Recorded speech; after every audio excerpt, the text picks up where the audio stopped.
नमस्कार दोस्तों, आप सभी का हमारे चैनल पर स्वागत है। आप सभी को षटतिला एकादशी की हार्दिक शुभकामनाएं। आइए षटतिला एकादशी के व्रत की संपूर्ण कथा सुनते हैं।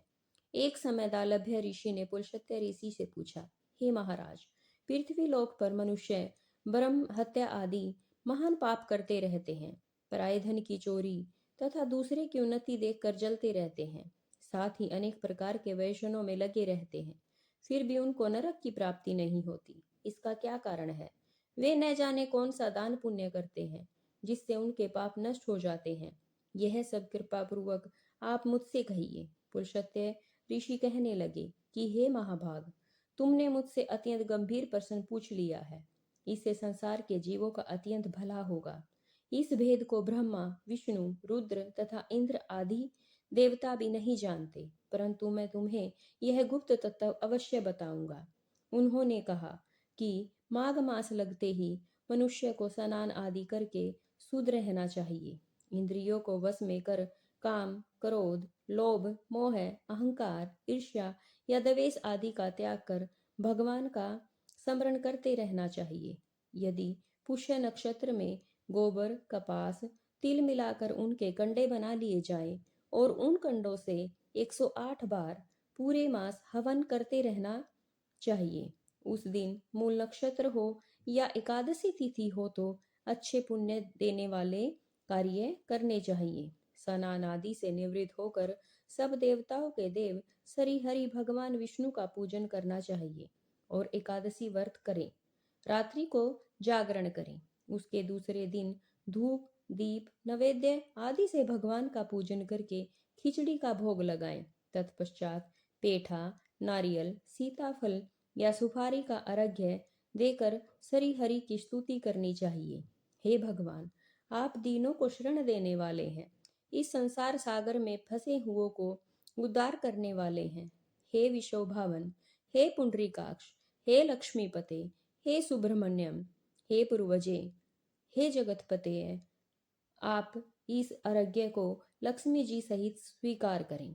इसके बाद जल से भरा घड़ा ब्राह्मण को दान करें तथा ब्राह्मण को श्यामा, गौ और तिल पात्र देना भी उत्तम है। इस दिन मनुष्य जितने तिलों का दान करता है उतने ही 1000 वर्ष स्वर्ग में निवास करता है। तिल के 6 प्रकार के दान बताए गए हैं, इसीलिए इसे सटतिला एकादशी कहा गया है। नंबर 1, तिल का स्नान करना। नंबर 2, तिल का उबटन। नंबर 3, तिल का हवन करना। नंबर 4, तिल का तर्पण करना। नंबर 5, तिल का भोजन करना। और नंबर 6, तिलों का दान करना। ये तिल के 6 प्रकार हैं। इनके प्रयोग के कारण ही यह सटतिला एकादशी होती है। इस व्रत के करने से अनेक प्रकार के पाप नष्ट हो जाते हैं। इतना कहकर पुलस्त्य ऋषि कहने लगे कि अब मैं तुमसे इस एकादशी की कथा कहता हूँ। एक बार भगवान श्री विष्णु जी ने नारद जी को एक कहानी सुनाई, जो मैं तुम्हें सुनाता हूँ। प्राचीन काल में मृत्युलोक में एक ब्राह्मणी रहती थी। वह सदा व्रत आदि किया करती थी। एक बार उसने 1 मास तक भगवान श्री विष्णु का व्रत किया। इससे उसका शरीर अत्यंत कमजोर हो गया। वह बहुत बुद्धिमान थी, परंतु कभी भी देवताओं या ब्राह्मणों को दान आदि नहीं दिया करती थी। इस पर श्री विष्णु जी ने सोचा कि ब्राह्मणी ने व्रत आदि से अपना शरीर शुद्ध कर लिया है, अब इसे विष्णु लोक तो मिल जाएगा, परंतु इसे कभी अन्न आदि का दान नहीं किया, इससे इसकी तृप्ति होना कठिन है। ऐसा सोचकर श्री विष्णु जी भिखारी के वेश में मृत्युलोक में उस ब्राह्मणी के पास गए और उससे भिक्षा मांगी। वह ब्राह्मणी बोली, महाराज किस लिए आए हो? विष्णु जी कहने लगे, मुझे भिक्षा चाहिए। इस पर उसने एक मिट्टी का डेला विष्णु जी के भिक्षा पात्र में डाल दिया। उसे लेकर विष्णु जी स्वर्ग लौट आए। कुछ समय बाद ब्राह्मणी भी शरीर त्याग कर स्वर्ग में आ गई। उस ब्राह्मणी को मिट्टी का दान करने से स्वर्ग में सुंदर महल मिला, परंतु उसके घर में धन आदि या अन्न आदि कोई भी वस्तु नहीं थी। घबराकर वह श्री विष्णु जी के पास गई और कहने लगी, हे भगवान, मैंने अनेक व्रत किए, पूजा की, परंतु फिर भी मेरा घर अन्न और धन से खाली है। इसका क्या कारण है? इस पर विष्णु जी ने कहा, पहले तुम अपने घर जाओ, देव स्त्रियां आएंगी तुम्हें देखने के लिए। पहले उनसे सटतिला एकादशी का पुण्य और व्रत की विधि सुन लेना, तब द्वार खोलना। विष्णु जी के ऐसे वचन सुनकर वह अपने घर गई। जब देव स्त्रियां ब्राह्मणी के द्वार पर आई तो ब्राह्मणी बोली, आप मुझे पहले सटतिला एकादशी के व्रत का महत्व समझाइए और इस व्रत को करने की विधि विस्तार से बताइए।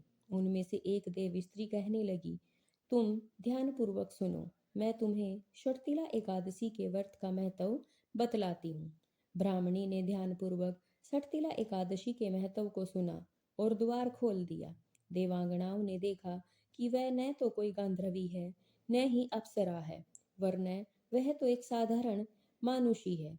उस ब्राह्मणी ने उनके कहे अनुसार सटतिला एकादशी का व्रत किया, जिसके प्रभाव से वह सुंदर और रूपवती हो गई तथा उसका घर अन्न आदि समस्त सामग्रियों से भर गया। मनुष्यों को मूर्खता त्याग कर सटतिला एकादशी का व्रत करना चाहिए और किसी प्रकार का लोभ न करके तिल, गुड़, वस्त्र आदि का दान करना चाहिए।